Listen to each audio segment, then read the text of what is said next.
What up, fam? Hit that like, hit that subscribe. This is A2D Wednesday nights, talking Eagles with you. Let's go. Oh my God!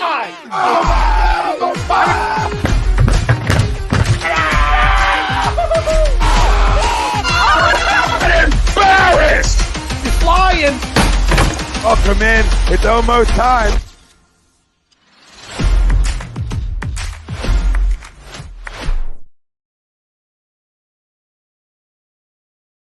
Welcome in, there we go. Welcome in, everybody. This is A2D Wednesday nights, only on A2D Radio. Every Wednesday, we are brought to you by Baggio's Bread. They're located in Mount Laurel, New Jersey. They're home of the best stuffed breads, tomato pies, cutlets, meatballs. You name it, mention A2D Radio, get 10% off your order. Go check out our good friends over at Baggio's Bread. As always on Wednesday nights, Frank Vespi, that's Ryan Brodo. I'm Tom Arnone. No Greg tonight. No Noah tonight. No Ralphie tonight. Oh, my goodness. Hoping the Eagles season doesn't end up like this. Chrome coming in late like usual. But we got a big show in store for you.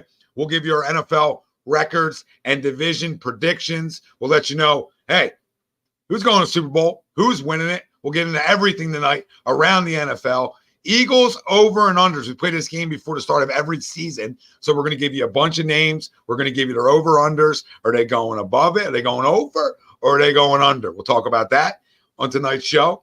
Eagles 2023 season predictions is our main topic at hand. Ties into our poll question, and that's brought to you by our doc, make them yours, Dr. Paul Vidal, Specialized Physical Therapy, LLC, location in Burlington, Cherry Hill, New Jersey. Find them on the web, specializedphysicaltherapy.com. Our poll for tonight's show, the biggest threat to the Philadelphia Eagles in the NFC is the Dallas Cowboys. Do you agree or disagree? Let us know. Facebook, YouTube, Twitter. That's where we're live. Everywhere you get your podcasts, we're there as well. Make sure, hit the like, subscribe, follow, turn your alerts on, and most importantly, comment in tonight. Let us know if you agree or disagree that the biggest threat to the Philadelphia Eagles and the NFC is the Dallas Cowboys. This might be the easiest poll question of all time. You know what I mean? This might be literally the layup Ben Simmons couldn't make. Here we are. Here we are. It's an absolutely a great. Who? The Lions are cool. They're a tough team. They're physical. We'll see. The NFL's weird too, right? So as much as I layup line it, we know how the NFL works, right? It's a weird league. Teams will come out of nowhere and surprise you a little bit, right? But when I look at Detroit, I think they're really good. Probably that third team to me, right? But think about that. They're probably the third team, okay? The Niners, knock it off. Knock it off. Kyle Shanahan's a perennial loser too, just like the Dallas Cowboys. So that being said, they're like fourth, maybe. Okay. And I'll look over it a little bit deeper, but that's just off the top of my head on where I look at these teams. Dallas is two. When you just look at what they did in the offseason to what they already had, right? I'm just going to talk about one guy. I don't even get into anything else. Stephon Gilmore is a gigantic add to that secondary. You win by defense in this league by getting enough stops. Enough big plays, right? It's an offensive league, but you need your defense to get enough big plays. And I don't want this to be a Cowboy show. I'm just making a point that their defense is really good, okay?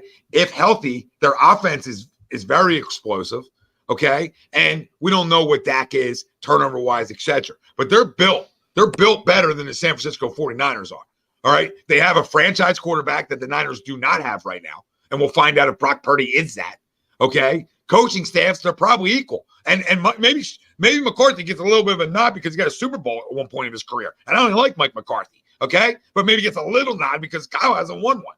So, right, that's how I look at it a little bit. And the Niners defense, really good, really special. But Dallas defense isn't far behind that. That's the funny thing. Dallas defense is not far behind San Francisco. And let's be real. Out of all the teams, who's had our number? I hate saying it. We had their number at the end of the year, per se, but the Dallas Cowboys, when healthy, have had our number. And I don't like saying it, but this is a worldwide leader of real talk. That's what people are missing. I hate the Cowboys. I'm keep making it clear. I hate the Dallas Cowboys. But to be fair, they're that second team right now. All right. And that's going to be a team that we're going to have to fight for, not only for the division, but I think we're going to have to fight for when we get to an NFC title game and we have that conversation down the road here on A2D Radio. But right now, I agree to the poll. I think they're the biggest threat. I don't think it's really close because I don't know what those other teams' quarterbacks are. Let's just call it what it is. Not that I know what Dak is, but at least I know enough about Dak. Enough. They have like say, okay, you're 2. And you're 2 just because of what else is beneath you. You're not 2 because I'm crowning your ass. You're 2 because of what is beneath the Philadelphia Eagles in the NFC. That's why the Eagles better be in an NFC title game. You understand? That's why. Because the NFC is not deep. It's not good. It's not even like top heavy. It's top heavy with one team. It's one team top heavy. All right? And it can all change. I get it. But I agree. Family out there, I see you guys all chiming in. We can't thank you enough. Keep the comments coming. Keith says, disagree easily, Niners. We'll do this later, Keith. Love you.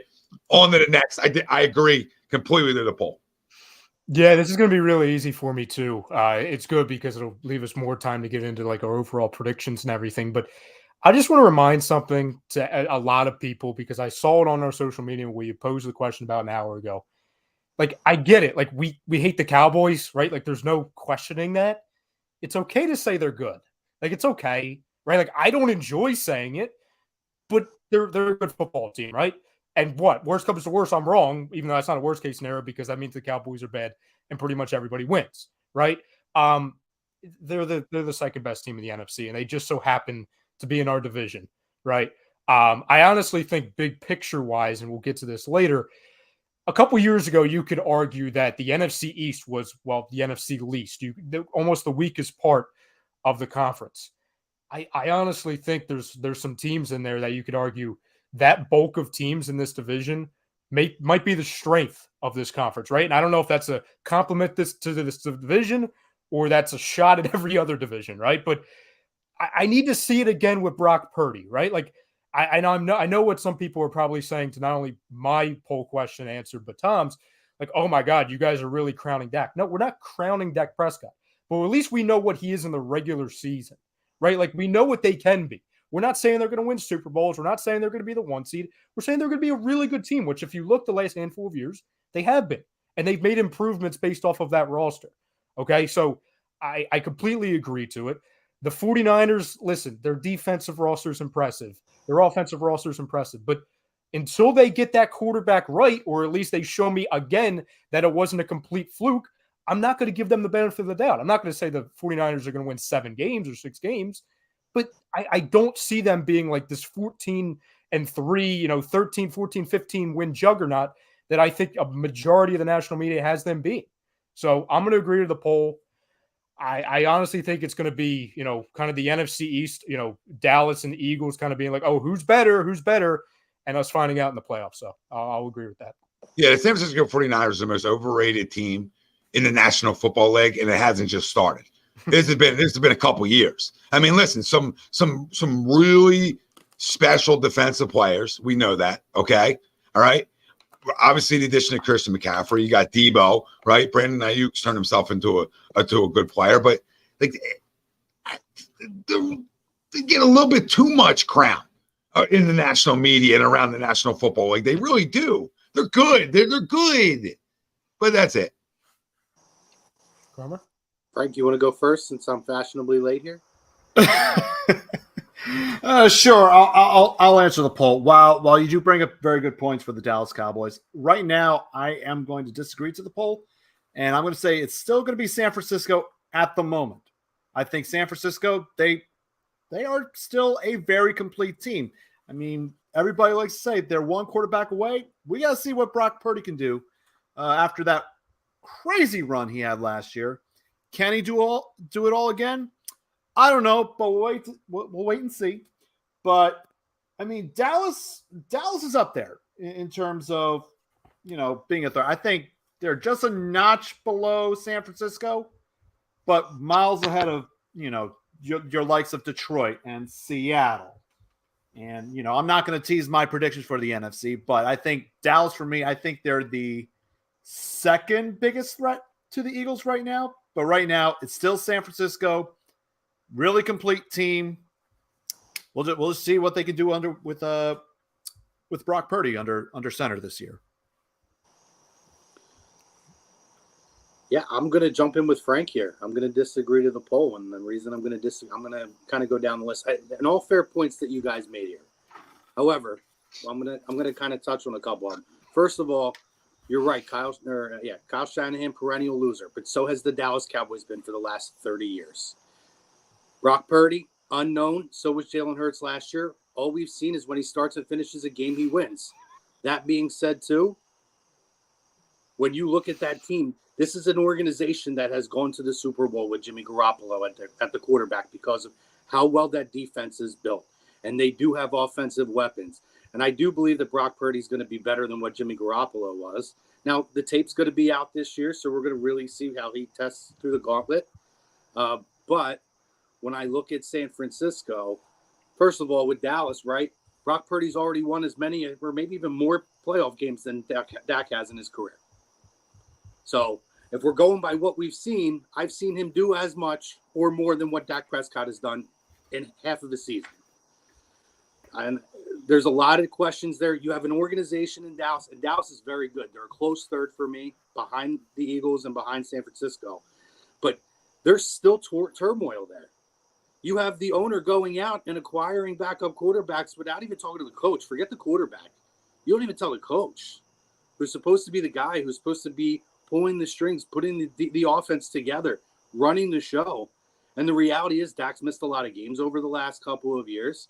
Dak has turned the ball over a whole lot over the last year.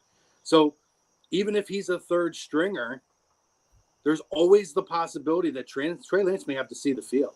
And the fact that you're not consulting your head coach when you're going out. Are we just going to let the Niners off the hook? I mean, we want to sit here and talk about the Cowboys and them going and acquiring a guy and maybe the coach didn't know about it. Okay, but we're just going to let the Niners off the hook for drafting a guy and not being able to evaluate the quarterback position at a high level. We're just going to let them off the hook. The most important position in sports. It seems like we just let the Niners off the hook because Brock Purdy had a little Cinderella run last year, and so his arm got taken off his neck. All right, off his neck, off his shoulder. His arm's hanging off his shoulder. All right, so I know there's a little Brock Purdy crown here, and now we're gonna crap on Jerry Jones. Crap on Jerry Jones all you want. He's got more rings than anything on the San Francisco staff right now. Right. Well, that guy who ran the organization 30 years ago had a whole lot more wits up here than he does now. Fair. But that being said, listen, I don't disagree with you either. Nobody's letting them off. But guess what? They went out and they got another quarterback who ends up looking like a guy who's going to be able to play in this league. So at the end of the day, you could say the same thing. You went out and you had Carson Wentz. You went and got Jalen Hurts, and everybody said, oh, my God, you got your quarterback. What are you talking about? Dude fell apart between the years. Jalen Hurts now might be the second or third best quarterback in the entire league. Might be the best. Yeah, but I don't think we compare. Yeah, but I think it's hard to compare Brock Purdy to Jalen Hurts. One was but you Mr. got to remember Irrelevant. too. Listen, I know, but see, I didn't watch a whole lot. I don't watch a whole ton of college, but I do talk to people about it. And people who watch Brock Purdy said they're not surprised by how successful he was last year. Now, I didn't watch Brock Purdy games. I'm not speaking first person in that, but I do trust the people I talked to who said he probably shouldn't have been a Mr. Irrelevant, but he did. And at this point, he stepped in and he's played well. And he's with a good organization where he doesn't have to be a superstar quarterback. Can he do enough to run that offense with the weapons they have, with that defense they have? I believe. Well, can that defense stay in a high level with now no more Robert Saleh and now no more D'Amico Ryans? Right. Are they able to stay at that high level when you're constantly turning over coordinators? It's not easy to do. Not easy. You're right. And the same thing with the offense. Now, Mike McCarthy's running an offense that was the #1 offense last year. So there's question marks all over, right? So when I look at but again, their head coach is an offensive guy, where San Fran's head coach is an offensive guy, right? So it's hard, not saying he doesn't know defense. He's been in the league forever. I'm just looking at stability of the roster, right?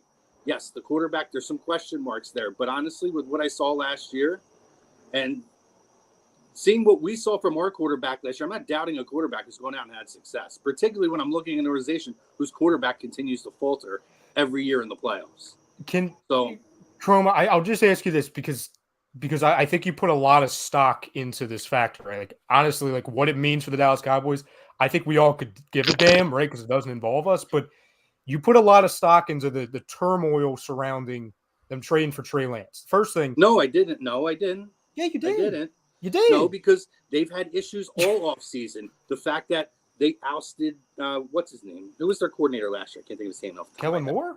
Kellen Moore. Well, and when Mike McCarthy removing the offensive. Yeah, no, there was a lot of question marks about the decision making in that organization. You could argue the whole Zeke hanging out. There was a lot of things. Marks with losing both of our coordinators. I mean, you could do that with any organization. Right, but there's been question marks with this organization year in and year out, right? for the most part, the 49ers have remained a consistent organization who has been to the Super Bowl with a guy, in my opinion, less talented than what Brock Purdy could be. And yeah, well, I'll just won it.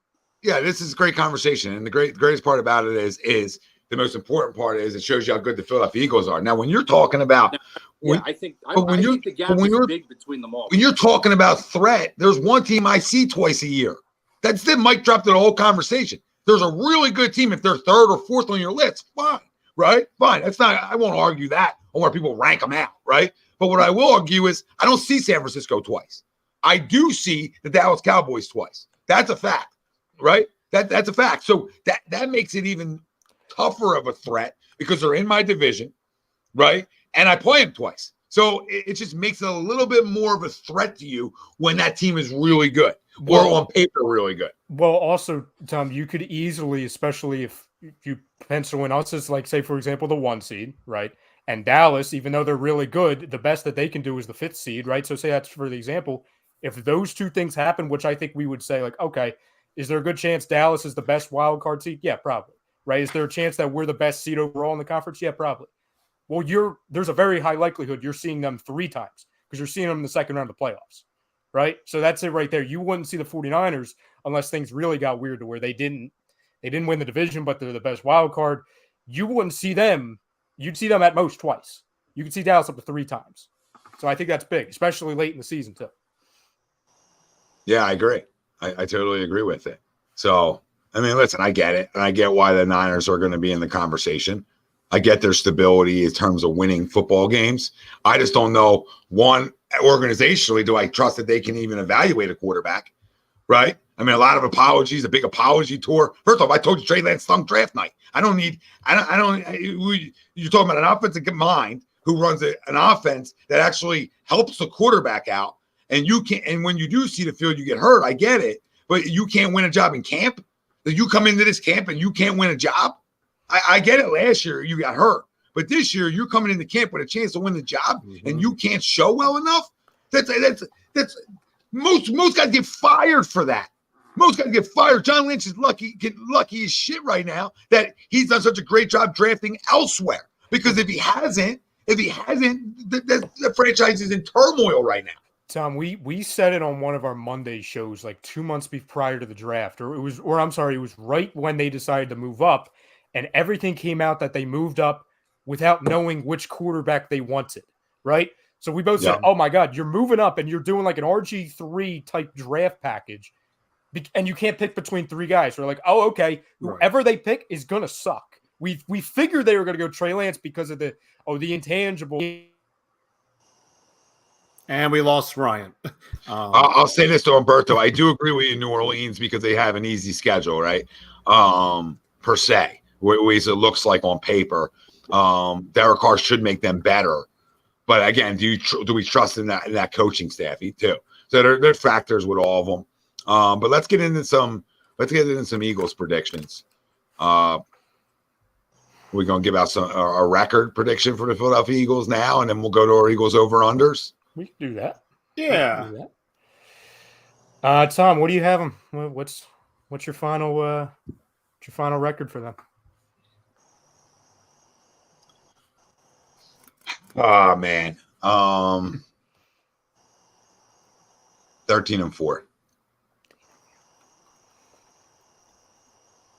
Yeah, I had him at 13 too. I almost don't. If we all have 13, I'm going to change it because you know what that means.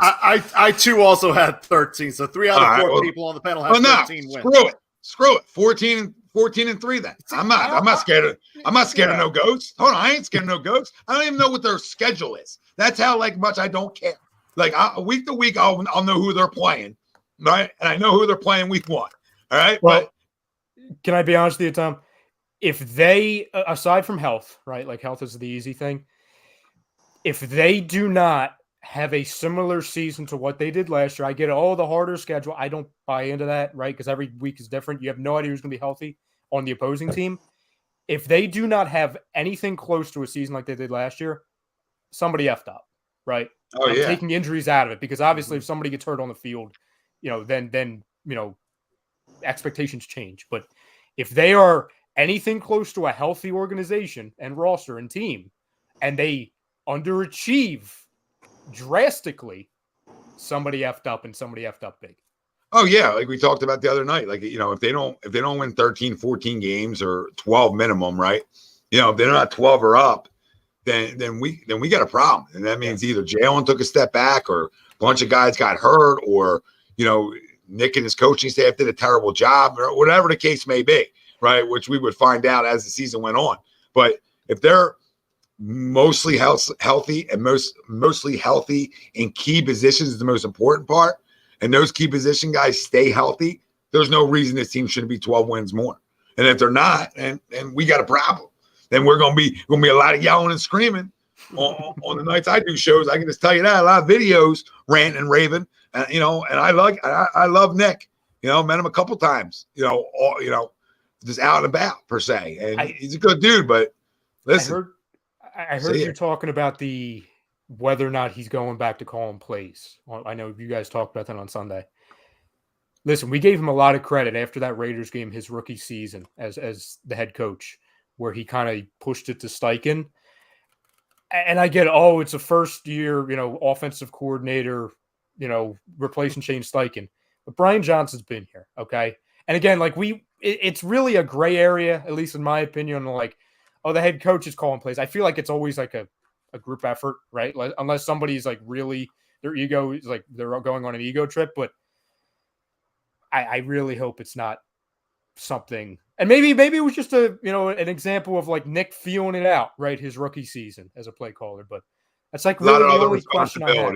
Right? A lot of other responsibilities. This is the devil's advocate to it, which I don't know what's right. The only devil's advocate to it is, hey, you're now going into your third season as an NFL head coach, right? Sure. Junior year. We always talk about this too. Calms you down a little bit. Everything you're supposed to be at and all the expectations that come with running an entire football team, right? Those things calm themselves down because you're used to it. You're understanding your time management. You're understanding those things that come into it. And now you feel, hey, I can handle everything and I can do this, right?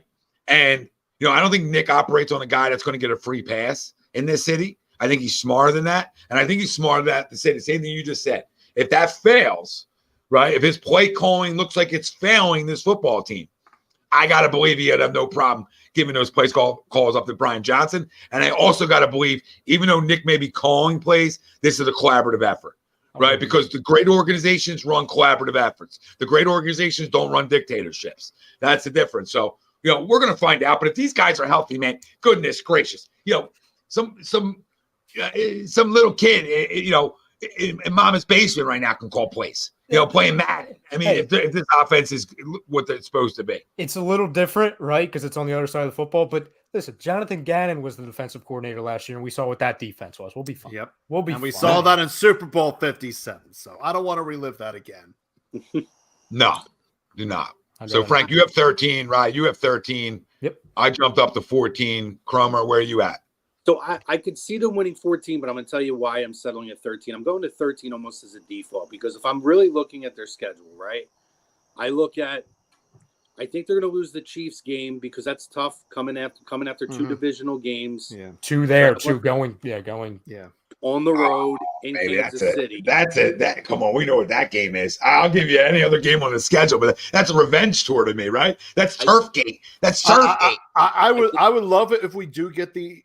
I assume we're going to go into that game as underdogs, but if we get that upset in Kansas City, well, I think the Seattle game's going to be tough because you're coming off of a game in Dallas, and you're still on the road. Is that in Seattle? Yeah. It is in Seattle.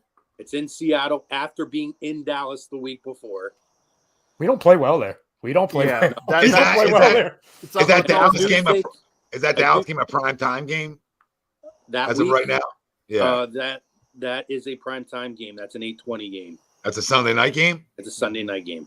All right, I can maybe give you Seattle, but it depends on how that game goes.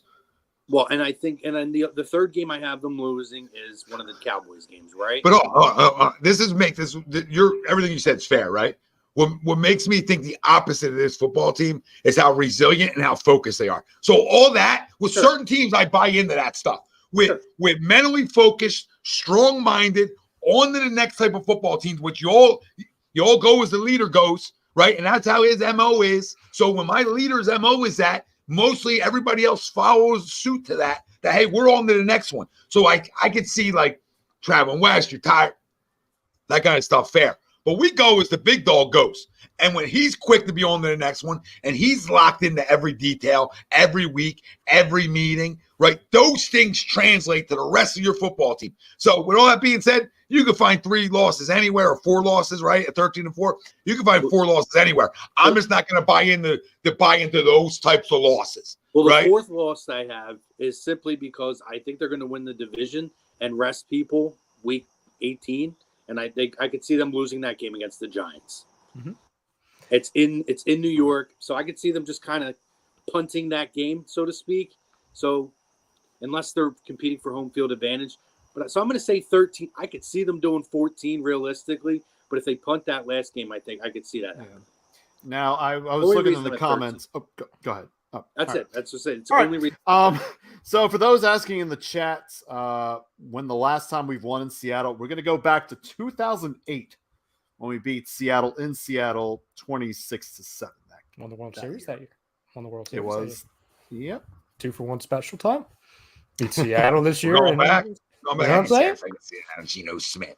The Geno Smith. I don't buy into traps. I don't buy into trap shit when I'm loaded. I don't buy into traps. I just buy in I'm going to lose some games because that's the National Football League. That's the ebb and flow. I don't go hunting for where the loss is going to come from. This is where me and Chrome are different, right? He wants to look at the schedule, look at this and that. Hey, they're going to lose 3 or 4 games somewhere. I don't know where the hell they're going to be at, but that's what they're going to do. And they're just good enough. They're that good of a football team that they're walking into 12, 13, 14 wins. Well, you know what I tried to look at too, because again, like we looked at 2018, right? And we were like, everybody talks about the Super Bowl hangover. And look, were we feeling ourselves after winning our first Super Bowl? Absolutely. Granted, we didn't win it, 9 months ago or whenever it was, but it was a little different. So I had to remember, like, okay, are we going to feel any of that? But I have to remember 2 things, right? And this is why I don't have us taking a dramatic, jump down in the standings or in the win category. Number 1, it was unearthed later, but it came out how many things are actually wrong with that football team, that 2018, 2019 Philadelphia Eagles team, starting with the quarterback. Yep. Right. Starting with the quarterback, a quarterback that came back probably 4 weeks too early and who had peaked. Right. And also, he's maybe not the easiest to deal with behind the scenes off the field. Right. And then you had some of the legacy contracts being handed out, and Alshon being hurt, just a bunch of things. Right. So you had those storylines. And I'm not saying it's going to be picture perfect for the Eagles this year. Right. Like it's hard to come by a year like that. But it starts with what, you said, Tom, and you said, Carl. Not only tonight, but you guys have said it. We've all said it in the past. I don't think Jalen Hurts is allowing that to happen. And I get it. It's just one player, but you see the way they talk about him. Not just the coaches, not just the players, but everybody involved in this organization. I don't think he's going to allow it. Listen, I'm not comparing him to Tom Brady, right? I'm comparing the mental makeup to him, right? I'm comparing the mental makeup to be able to rally guys around you and get guys to believe in the way you go about your work. Right. And the head football coach is like that too, though. So when you're an extension off of him, like he is too, and you got another coach in the room, that's not just a coach. Like it's one thing, like you could be the biggest leader in the world, but stink out loud. That ain't gonna do you no good.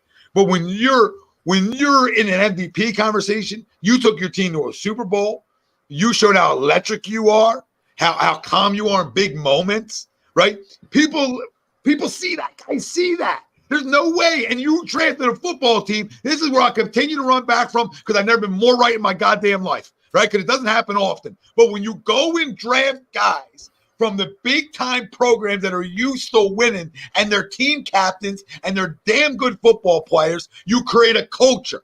You create a culture of winning in your locker room without even knowing it. Okay, and now you just got another show pony at a defensive tackle. That's a winner. You got another guy that's a defensive end / outside linebacker, whatever you want to call him, and Nolan Smith. I'll say hybrid. I refuse to say the word edge on an A2D show.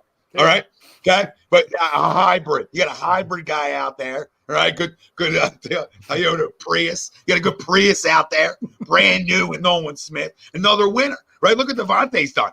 I mean, DeVonta, everybody's too small. He's this, he's that. I said, get a gold jacket ready.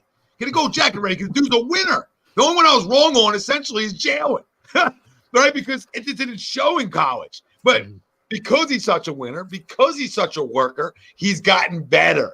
And he has every intangible that we ever wanted in a quarterback in this city. I'm jazzed up for this year. I couldn't be more excited. And screw the Super Bowl hangover. Screw it. All right, because it really didn't affect Cincinnati that much last year in reality. They started off a little slow, but then they got going. Oh, yeah. But why? But why didn't it? Because I thought it was going to, and it did early. It did early, right? They were an offensive line away from possibly getting to that Super Bowl. Yeah, but the point is, when your quarterback is a winner, and you know, and guys believe in him, right? Sometimes talent just overtakes too as well. But we got a winning organization here, a winning culture. That's from top to bottom. And these players that we have brought in, we should be really excited about over the last 3 years. We're a long way away from some people tweeting about Jalen Hurts. Oh, some people have. Sorry, but we're long. I'm too good at this stuff. We're a long way away from people tweeting about Jalen Hurts, this, that, and the third, right? Because we redeemed ourselves organizationally because you do miss. That's just part of the business. But when you're able to go and self-evaluate,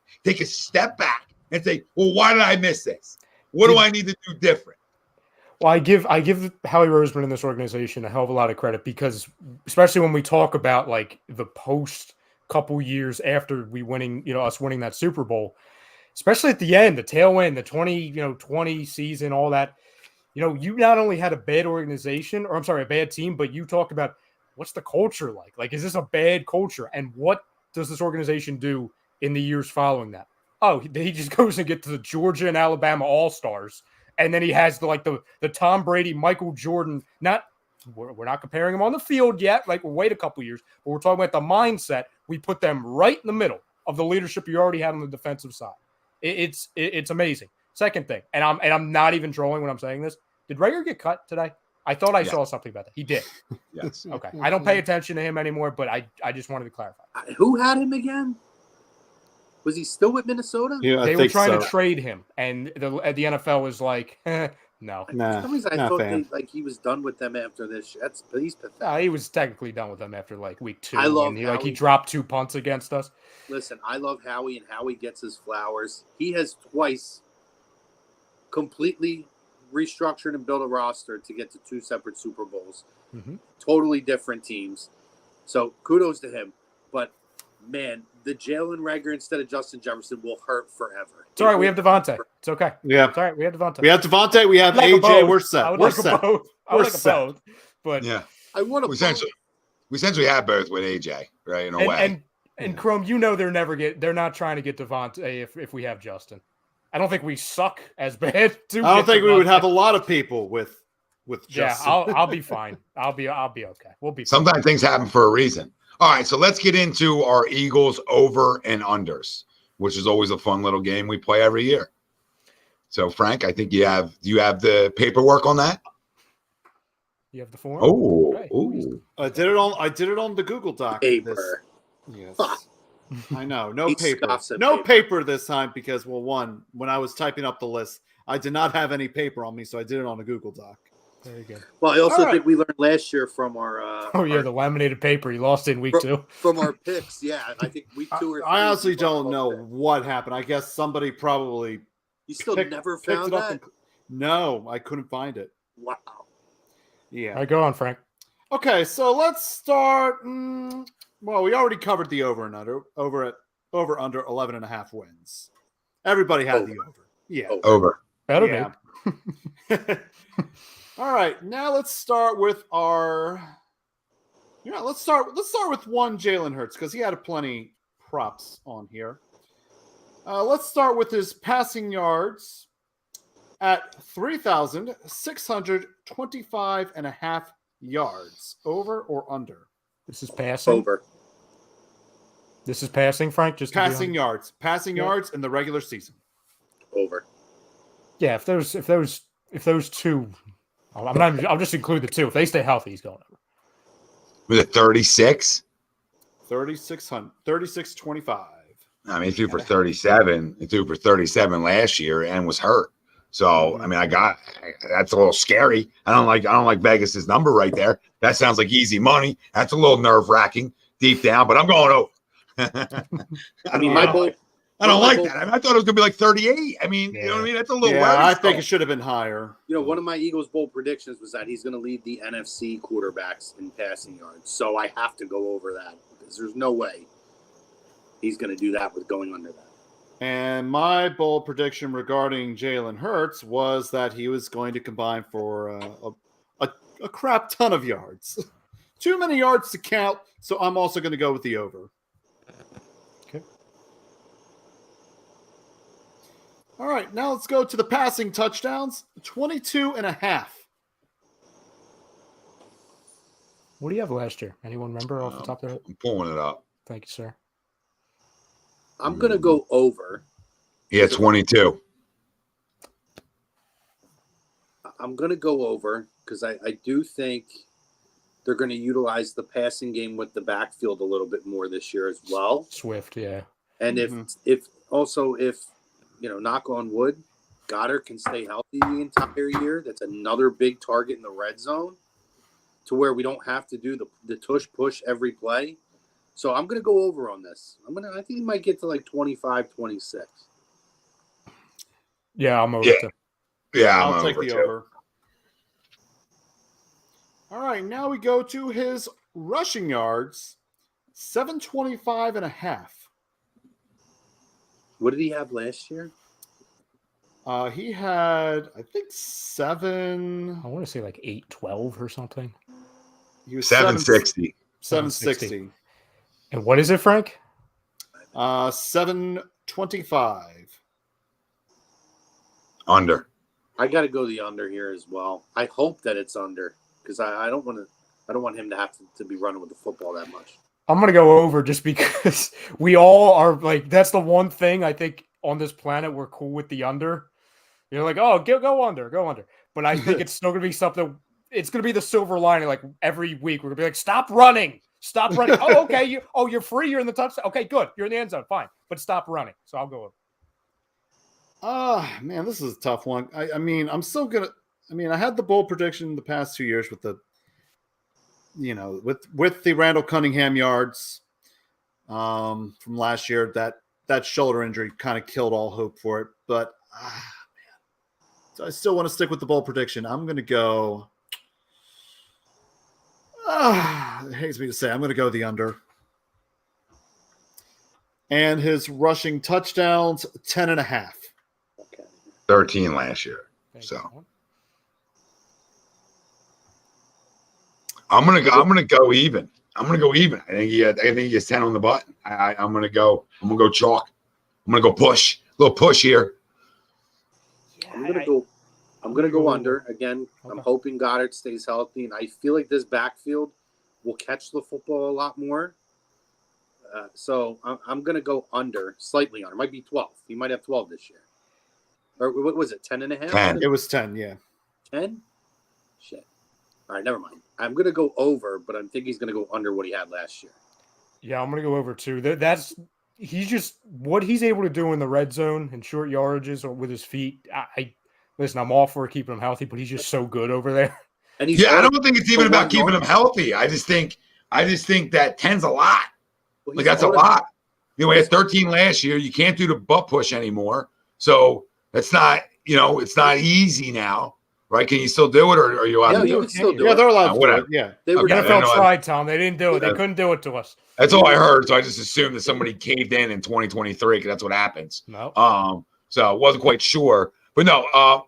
Yeah, I think 10's a lot though. And if I've got an uptick on passing touchdowns like I do, like from like 22 to 28, let's keep it in perspective. That's 38 combined touchdowns. That's a lot. That's a lot. So I gotta sort of be take away Madden on easy for a few things. Yeah, I think kind Sorry, of. guys. Sorry about the tush push. I apologize. That's on me. I think what Umberto had said below just a second ago is true. That's the one thing. It doesn't matter who's running the football. You're on the 1 yard line. Jalen's getting that tush push into the end zone. Mm-hmm. Frank, continue. I mean, if it's at 10.5, I think he's 10 even. Oh, it's a 10.5. 10.5. All right, you said 10. Sorry. Oh, I'm going under then. I think he's going to get right at 10. I think he's at 10. Look at, Yeah, us. so Look at us. We're making the line move. Live yes, odds. I'm under. I'm under then. I'm under. All right. Next one. All right, let's continue going down the list. We got one of our two newest running backs, DeAndre Swift. Right now, the current line with the rushing yards is at 500.5. Over. I'm going to go over as well. As will I. I'm going to go under just because I think that I don't know. I'm probably buying into the wrong people, but I saw like 4 times in the last week. Oh, Kenny Gainwell is going to start the season as the lead rusher just to keep Swift healthy. Listen, I don't really care. I think committee's fine, but I'll go under. What the hell? So 17 games, right? So Yeah. And I still think a lot of football. And I still think if Kenny's in there, he's still going to be a featured back. It's 1-2. So True. Yeah. I think Penny might be like your red zone goal line back maybe a little bit, but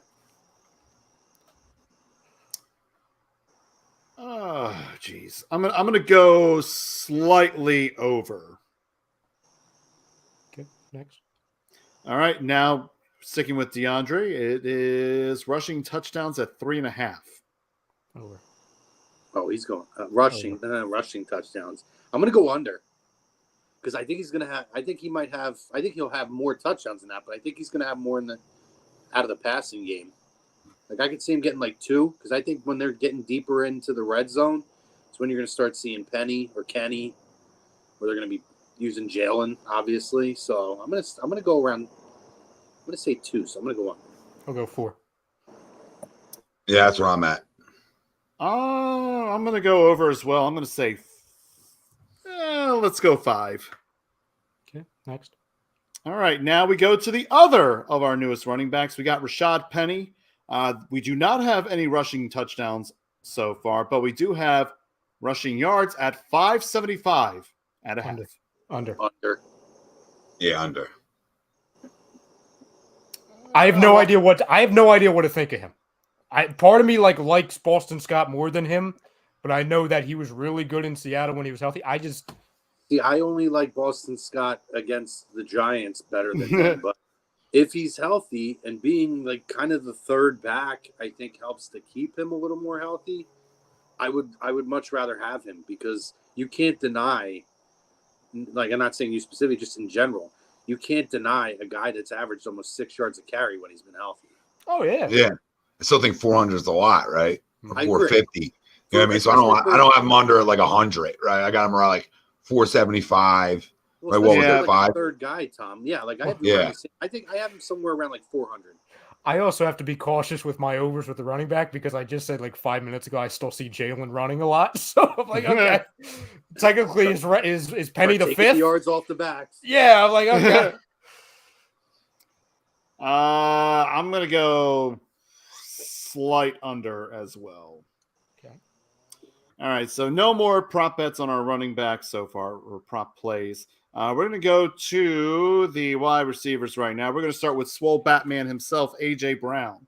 Receiving yards, 1,100 and a half.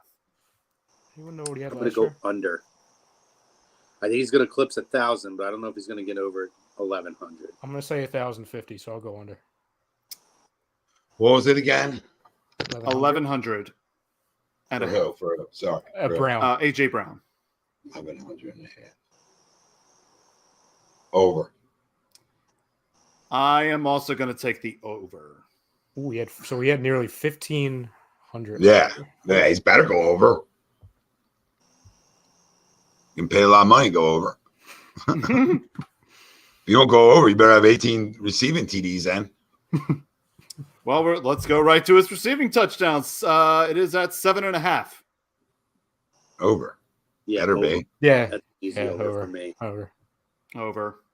I think he had 7 last year, too. Dude will have like 2 or 3 games where he'll rip off 2 or 3. They play the Titans this year, anybody? Anyway. There's 6. I don't know. I'm the only Eagles fan who didn't look, so I can't answer it.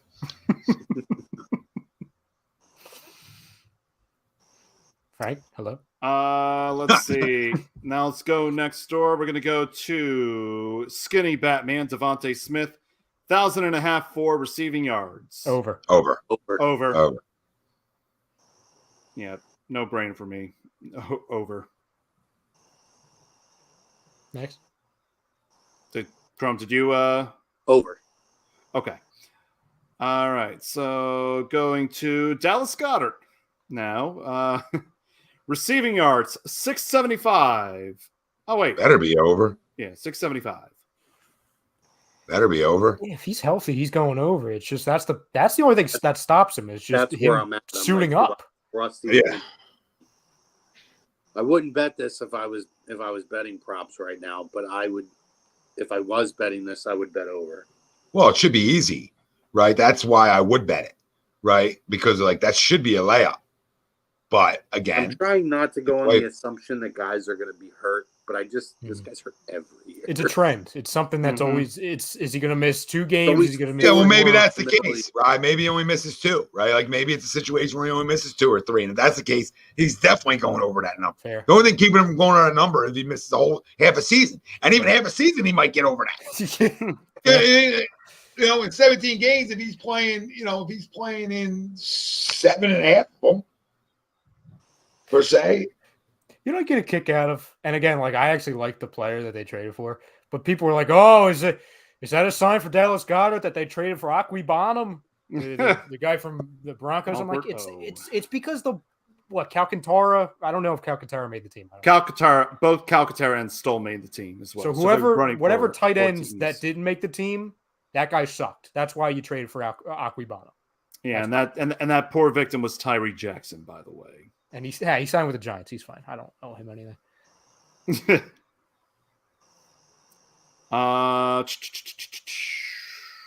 Receiving touchdowns for Dallas, 3.5.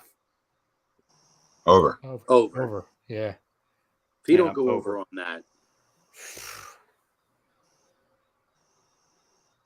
Frank. Alrighty. Now we go to the defense. Now I had a hard time finding defense props. The only one I legit found was Haason Reddick. His over-under total was at 11.5. Over. Yeah, over. He had 16 last year, so even if he takes a dip, I'll say he has 12. Yeah, 12, 13. Something like that. Cool. yeah, with how many he had last year, it's kind of hard to see even with a dip that he doesn't go over. I think he's going to be right around that number, though. I think so too. I think I'm going to go with the over as well. I'll to be different, I'll go with the under. It might be the half that's the difference. I think he's going to eclipse. And I do think guys like Jalen Carter on the inside are going to be able to take away sacks from him because they're going to get to the quarterback faster. And same thing with Jordan Davis too. Like a lot of guys. If Jordan Davis is in shape like he looks like he's in and can get to the quarterback faster, guess what? Then that also flushes out. It also collapses pockets, and you run into a couple as a DN because you're just out there. So it could go both ways, right? It could, they could steal some from you, but they could also give you a couple. True. I'll just come up with a couple off the top of my head. I'll rapid fire it. Let's see. Sweat over under sacks 8.5. Under. I'll go over. I think he had 11 last year. I want to say. Yeah, I'm going to go over. I'm going under at 8, by the way. Okay. Like I'm not going under by he's getting 5. Like I'm just going to go under on some things. Yeah, 8. Yeah. Jalen Carter over under 6.5. Just over. Because we don't know his stats. Under. Oh, I'm going over. He's going to lead the league. He's going to go lead under? the team in. Yeah, he's leading the team in sacks. I think Jalen Carter might have at least 11, 12 sacks this year, at least. Yeah. I'll go over double digits. Okay. I mean, I would love to see double digits, but I mean, it all depends on how he's going to be utilized this season. I mean, I could see him as a double digit guy down the line, but rookie season, I think it's going to take a little bit of adjusting. So I'm going to go under. Yeah, I'll tell you how they're going to use him. He's really good. They're going to put him on the field. Oh, absolutely. Brandon Graham, I'll go 6.5. Over. I actually did make a Brandon Graham one. I had it at 5.5, but I like where we're thinking. So I'm actually going to go over on that one. I'll be over to both. Yep. I think he will go slightly over. I'll go 7. Jordan Davis, I'll go 5.5. Under. I 5. mean, he didn't record a sack last year. He's like 4 or 5 to me. Yeah, he's a 4 or 5er. Yeah, he's a 4 or 5er. Yeah, because isn't his specialty like plugging up the run gaps? So Yeah, like he's he a rusher, Yeah. so to speak. yeah. Well, So I think I'm gonna go Carter's under. jumping him. That's the problem. I think Yeah, Carter's jumping him. I think he's going to go under. So how about Darius Slay over under 3.5 interceptions? Better go over, loser. Well, he's had 3 each of the last 2 years. Better go over. It talks a I lot. love to see him go Play. over. Where's the big plays? That's all. If you listen, change the Twitter handle then. That's all. That's all. Make big plays or change the handle.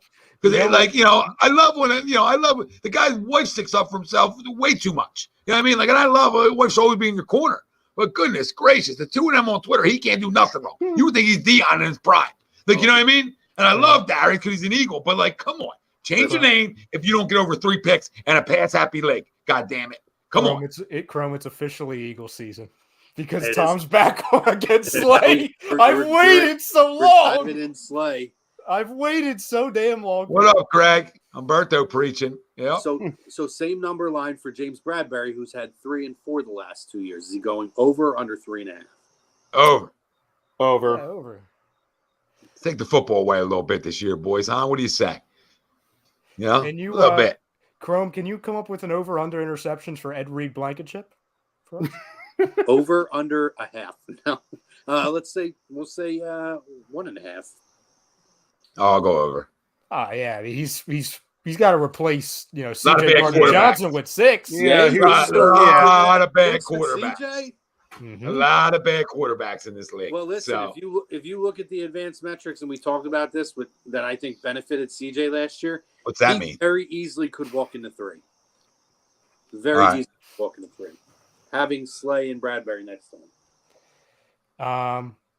Any other ones, or you want to go to our records?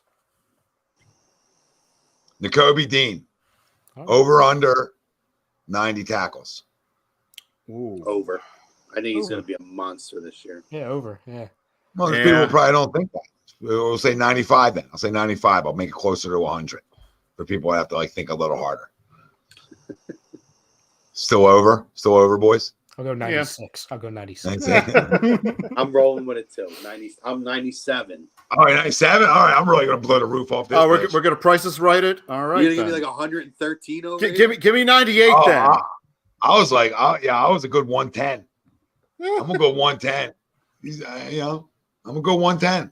I want to stand by that. So if you're a legit middle linebacker, you sort of walk into that in total tackles. I don't understand why, and we know the reason why, or I would say one of the biggest reasons why there's so many people in this city, people with check marks that just assume he's not good, and the reason they use for it is the most fraudulent reason ever, and it's not even the size.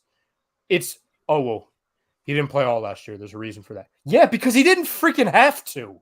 He didn't have to play. That's okay. That's fine. Yeah, exactly. I don't Exactly. It's not. Yeah, these guys are they get wrapped up in stupid stuff. Greg, he said, just endured Hurricane Adalia. Thank God it didn't get us where I'm at down here direct. So we're sending our prayers to you, Greg, and everybody that's been affected. Because I mean, that was a bad storm, and we only got little side effects here, and the wind was still ripping and roaring at 40, 45, and we got an easy.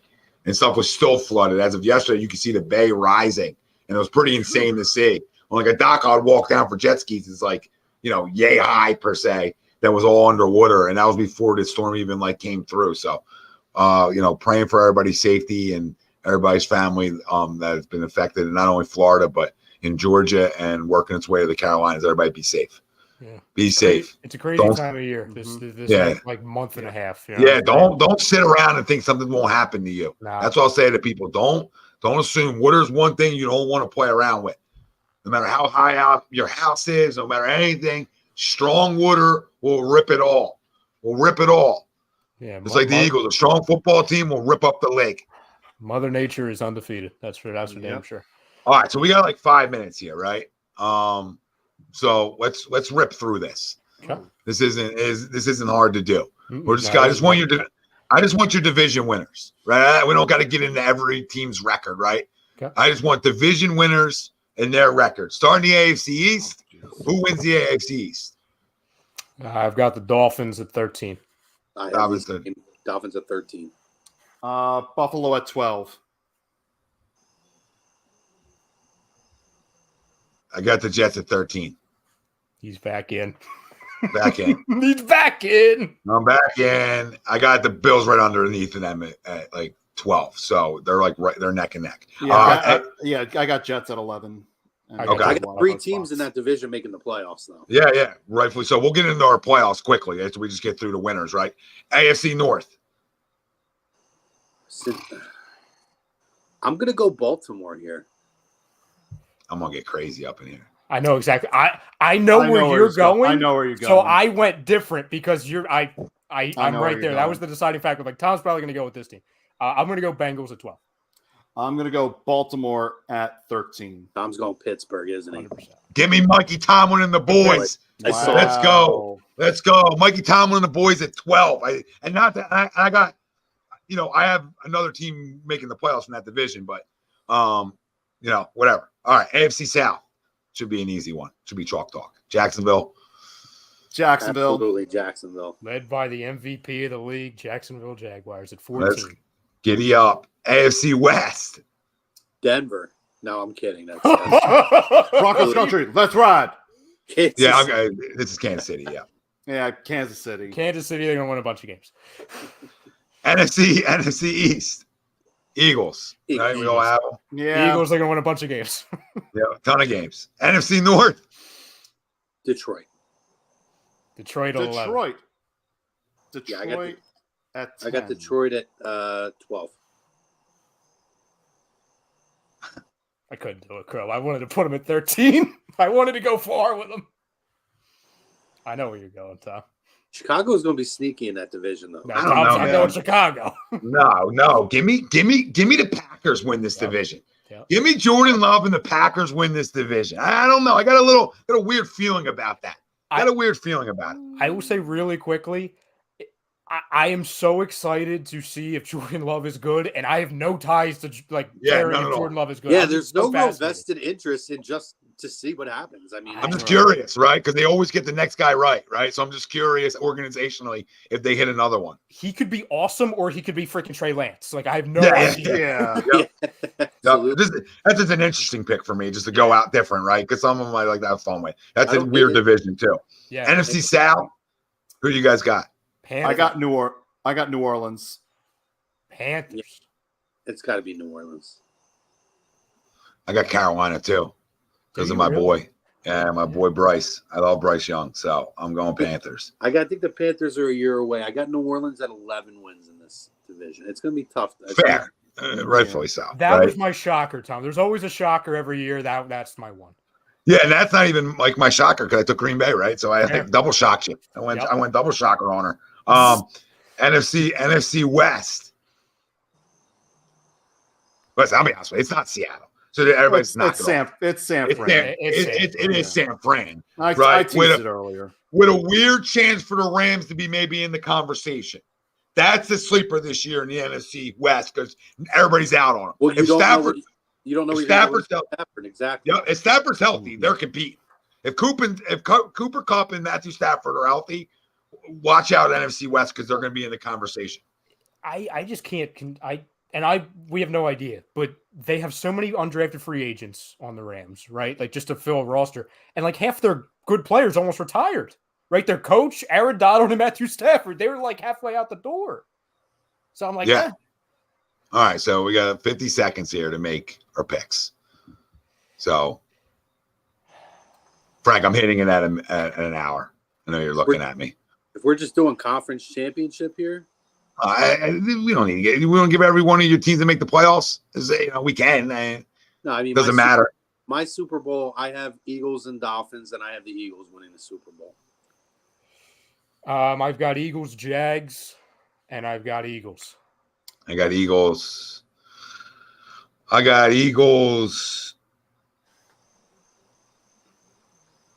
Eagles, Jets. I got Eagles and Bills. And Bills stand for, boy, I love losing Super Bowls. Give me the Eagles. All right. Well, listen, give me one as we get out of here, one sleeper that you had making the playoffs that you just didn't mention. So that makes up for like not giving your picks. If you have anything that's not chalk talk that's making the playoffs in either one of the conferences, that's what I want to hear. I already said my shocker, so I'll go opposite. I'll say my shocker to miss. I'll say the Bills miss. I'll say Seattle misses because I know a lot of people are high on Seattle. So Seattle's my pick that misses. I don't know if are we doing a miss or a make? Either one. Either one. Okay. I don't know how much of a shocker it would be, but I have Chicago making the playoffs. And I just want to say real quick, guys, last time on Wednesday night with you guys for a while, I'm going back to Birds with a Feather. I love you guys. I'm going to miss having these conversations with you. Love you, brother. Yeah, love you too. So now I gotta wait. 5 minutes. I'll be over to back to yell at you every couple weeks though. I'm going to hop on just to give some shit in here. Just to poke and prod the Darius Slay talk. And poke and prod away. I'm hoping I'm not poking and prodding the guy. Hopefully he gets it done. I do think Houston's going to be not a 3-win team. You know what I mean? I'm not going to go around telling everybody they're going to win 10 games, but they should be a little bit better. Since we got to wait a couple minutes, do you want to just run through the 7 in each? I mean, I didn't get my sure. Yet. Well, no real sleepers. It's just who makes the playoffs. I mean, the teams the one team I have missing the playoffs is Miami. It all depends on the health of Tua, but I do have Denver making the playoffs.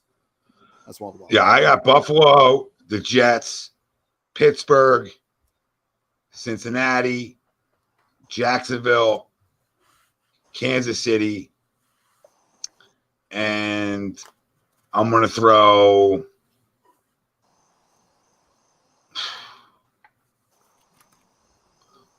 Denver in the mix. Okay. My AFC 1 through 7, I've got Jags 1, Chiefs 2, Dolphins 3, Bengals 4 as the 4 division winners. And then my 3 wild cards, I've got Steelers, Ravens, Jets.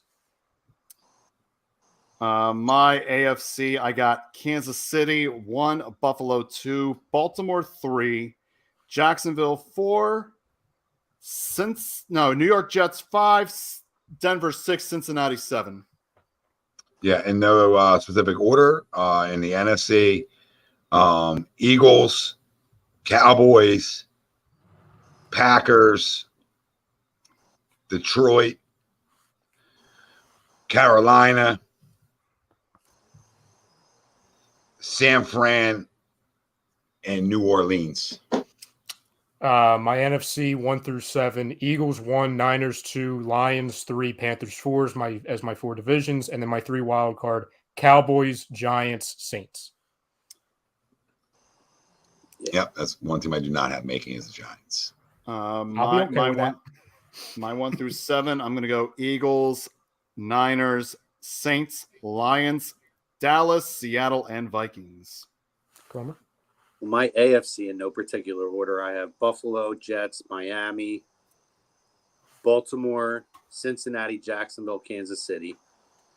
And NFC, I have Eagles, Dallas, Detroit, Chicago, New Orleans, San Francisco, and the Rams.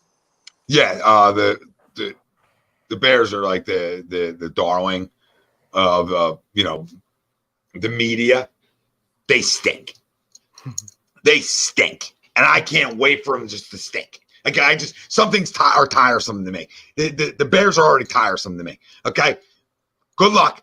Good luck. Not ain't everybody built for that weather. That's a whole different element out there. See, I don't think they're the darling of the media. I feel like Detroit is the darling of. I mean, they should be. Detroit's they're good. Yeah. No, the Justin Fields is the darling of the media. Justin Fields is the darling quarterback. Yes. Yeah, but that's he's the leader of the. Well, he could be not wrong with it. I'm not saying there's something like wrong about it. Like you can like whoever you like. Like, what has he done? I mean, it's just like, oh, you had some guys, and now he's going to be so much better. He's like a Jalen Hurts situation. Knock it off. Not everything's equal. Like, it doesn't have to be a Jalen Hurts situation. He can have a better year and then still stink. That's the facts of it. I don't think it was that. I do think that halfway through the season, they finally figured out how to properly use him, and now they've put talent around him to accentuate. And it showed in how the performance on the field was. Yeah, we'll see. We'll see. Can't wait for you to be wrong on that. We'll circle back to it. Say that to me every year. All right, boys. Great show. It's Eagles season. Next Wednesday, obviously, we'll give you our week 1 predictions for the Eagles. We'll dissect the game versus New England. The time is here. Let's go. A week and a half away. Giddy up. And make sure, if you're watching, hit the like, subscribe, and turn that alert on. Turn it on, no matter where you're at. And Crone will be stopping back here because I'll make them just because I like arguing with them. I'm going to pop in every couple of weeks. For Tom Arnone, Frank Vespi, Michael Chromiak, Ryan Brodo, and we thank Baggio's Bread, who is our sponsor for tonight's show. We love you. We thank you. We out.